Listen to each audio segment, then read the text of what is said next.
جائے گا۔ آپ نے کہا تھا ایسی بغیرت والی فقیری ہم سے نہیں ہوتی کہ حضور کی عزت کی بات آ جائے اور ہم تسبیحاں پھیرتے رہیں، ایسی بغیرت والی فقیری ہم سے نہیں ہو سکتی۔ مصطفیٰ کی عزت کے اوپر اے میرے علی کیا، میرے علی کی نسل بھی قربان ہے۔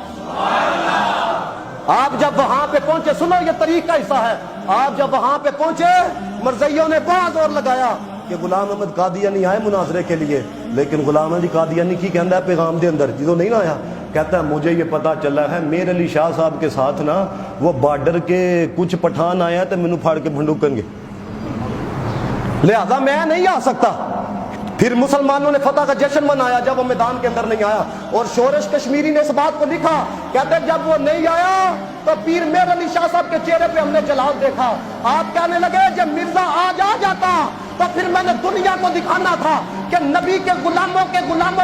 غلام کی شان کیا ہے۔ وہ تو کاغذ کے پر پینسل سے لکھنے کی بات کر رہا تھا، ارے ہم نے صرف پینسل پر رکھ دینا تھا، پھر پینسل میں کام کر کے دکھانا تھا۔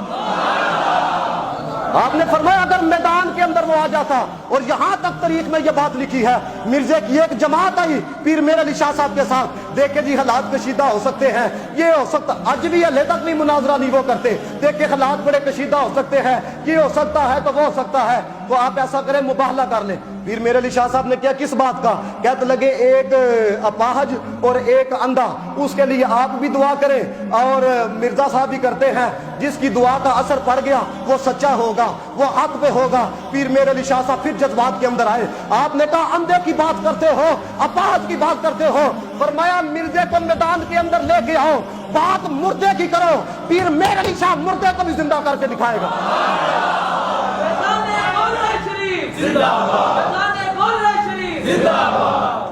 آپ نے فرمایا کون سی بات کرتے ہو، اور پھر آپ کو پتا ہے کچھ احباب ہم جیسے بھی تو ہوتے ہیں نا، دیکھو جی ایڈا وڈا دعویٰ کر چھڑے ہیں تو صرف بات ہی کی تھی، کسی نے کہا پیر میر علی شاہ صاحب سے حضور ایڈی وڈی گل کی تھی کہ مردے کو لے کے آؤ وہ بھی زندہ کیا جائے گا، کہنے لگے میں نے تھوڑا کہا تھا، کملی والے نے کہا تھا، کہنا تیرا کام ہے کرنا رب کا کام ہے۔ میرے آقا کی شان والا جیسا کوئی نہیں کائنات کے اندر، نہ تھا نہ ہے نہ ہوگا، مل کے پڑھنا جے میرے نال، کوئی مثل مصطفیٰ کا، باہر والے نہیں بولو ذرا، کوئی مثل مصطفیٰ کا کبھی تھا نہ ہے نہ ہوگا، کسی اور کا یہ رتبہ کبھی تھا نہ ہے نہ ہوگا، کسی اور کا یہ رتبہ کبھی تھا نہ ہوگا، کسی اور یہ بات بھی یاد رکھیں، ان کے بڑے وہ ہیں جن کی داستانیں سنا کے بچے سلائے جاتے ہیں، ہمارے بڑے وہ ہیں جن کی داستانیں سنا کے مردے جگائے جاتے ہیں، مردے جگائے جاتے ہیں۔ مولانا عبدالستار خان نیازی رحمت اللہ تعالیٰ علیہ، یہ محمد عربی کے کیسے غلام تھے؟ پرویز قندار کہتا مجھے اوپر سے آرڈر آیا عبدالستار خان صاحب گرفتار کر کے نا تے تھی چھانگا مانگا دی طرف لے جاؤ تے ٹھنڈے پانی کے گوتے بھی لواؤ تے مارو بھی۔ اب داڑھی کی حیا آ گئی، پرویز قندار کہتا ہمیں داڑھی کی حیا آ گئی، اسی کیا مولانا صاحب ہم آپ کو مارتے نہیں، لیکن جدو وڈے افسر آن گے نا، کیونکہ قیدا ختم نبوت پہ آپ نے پہرا دیا، پھانسی کے پھندے کو چوما، جب بڑے آئیں گے نا تے تسی بس درد والی آوازاں کڈنیاں نے، ہائے میں مر گیا، ایہو جی آوازاں کڈنیاں نے۔ مولانا عبدالستار خان نیازی رحمۃ اللہ تعالیٰ علیہ، ارے حضور کے عشق کے اندر جو مار پڑے اس سے اچھی مار کون سی ہو سکتی ہے؟ مصطفیٰ کے عشق کے اندر جان چلی جائے اس سے اچھا جانا کیا ہو سکتا ہے؟ آپ نے کہا مینوں مارنا جے تے مانو مصطفیٰ دا غلام جھوٹ نہیں جے بول سکتا، مینوں مارنا جے تے مارو۔ اور پھر آپ کو شاید یاد ہو کہ جب پاکستان کا جڑا وزیر خارجہ تھا پہلا، اس کا نام تھا ظفر اللہ، اس نے جنگیر پارک کراچی کے اندر 18 مئی غالباً 1952 کو اس نے تقریر کی، اور اس نے جب یہ کہا نا کہ مرزے کے بغیر اسلام کا شجر جو ہے وہ سوکھ جاتا ہے، ہرا بڑا نہیں رہتا۔ آپ کو پتہ ہے صرف اس ایک جملے کے اوپر 10,000 مسلمان شہید ہوئے تھے، 10,000، اور جو ایک ہزار بندہ اندر گیا تھا اس کے اندر مولانا عبدالستار خان نیازی بھی شریک تھے۔ اور جب آپ باہر تشریف لائے، آپ نے علماء کا ایک بورڈ بلایا، پھر وہاں پہ بیٹھک ہوئی, ایک مجلس تشکیل دی عقیدہ ختم نبوت کے حوالہ سے. پھر آپ کو جب آپ قصور سے تشریف لا رہے تھے آپ کو گرفتار کیا گیا, اور جب جج کی عدالت میں پیش کیا گیا تو جج کہنے لگا مولانا عبدالستار خان نیازی تم میرے ہاں کر دیتے ہیں لیکن پہلے معافی نامہ لکھو, مرزائیوں کے خلاف تقریر نہیں کرو گی. مولانا عبدالستار خان نیازی رحمۃ اللہ تعالی علیہ, آپ نے جج صاحب کو کہا جج صاحب آپ ابھی میرے رہائی کا حکم جاری کریں, باہر نکل کے پہلی بات یہ کروں گا حضور آخری نبی ہیں, جڑا نبی نہ منے کافر ہے,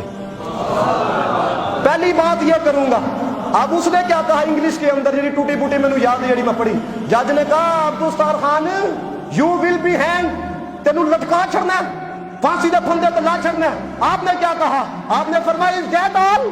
بس اتنا ہی, وہ لٹکانے کی بات کر رہا ہے, ہم تو مصطفیٰ سے اتنا پیار کر چکے ہیں, رب ہزار جانے دے, ہزار مرتبہ بھی مصطفیٰ کی جان نام پہ قربان ہونا پڑے, ارے نیازی کو وہ بھی قبول ہے. اس لیے ہم جانتے ہیں جو ان سے نام پہ فدا ہو کے دنیا سے چلا جاتا ہے, ارے دنیا میں بھی نام باقی رہے گا, اور کل قیامت والے دن مصطفیٰ بھی کہیں گے وہ دیکھو ہمارا غلام آ گیا ہے.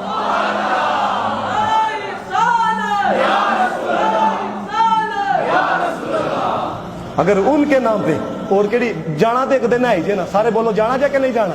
ہاں لیکن کوئی غیرت مندی والی زندگی گزارو ہے. صرف تمہیں جگایا جگا, تمہیں پتا کہ میں جمعے تو رمضان تو علاوہ بھی تقریر انج کرنا وا نا, خدا کی عزت کی قسم کھا کے کہتا ہوں پانی کے ایک گھونٹ کی بھی پیاس نہیں ابھی تک لگی. میں خدا ہو سکتا ہے تمہیں روزہ لگ رہا ہے لیکن مجھے روزہ نہیں لگا. کیوں؟ انہوں دی گل کرنا پہ, ان کا ذکر غذا ہے, ان کا ذکر پیاس کو بجھاتا ہے, پیاس کو بجھاتا ہے. رسول اللہ نہ وفا کرو جوانوں, جتنے آئے ہو نا, جدوں کوئی ایسی بات دیکھو حضور دی عزت دی بات نہ کرو, دیکھو نبی کی عزت کا مسئلہ ہے, نبی کی عزت کا مسئلہ ہے. پھر دیکھو اللہ تعالیٰ اسی عملی اعتبار نہ کمزور ہو سکنے ہیں, لیکن یہ بات کا آپ کو پتہ ہے کہ ذوالفقار علی بھٹو جب جیل کے اندر تھا تو مرزائیوں نے کیا کہا, اب تو ٹائم نہیں نا تو آگے بھی بات کرتا, مرزائیوں نے کہا دیکھو جی سانو کافر قرار دیتا ہے تے موت نو ڈیکدا پیا اندر ہے. تو کنر رفیع الدین نے یہ کتاب لکھی کہ بھٹو کے آخری 323 دن, اس کے اندر اس نے لکھا, اس نے کہا میں بھٹو کے پاس گیا اور میں نے کہا وہ قادیانی تو یہ کہتے ہیں بھٹو مسکرایا اور مسکرا کے کہنے لگا میں گناہ گار ضرور ہوں, لیکن مجھے پتا ہے کہ یہ جو میں نے صرف ایک عمل کیا ہے نا, اپنے سچے رسول کے دشمنوں کو میں نے جو کافر قرار دیا ہے, اس عمل کی وجہ سے اللہ تعالیٰ میری بخشش فرما دے. اور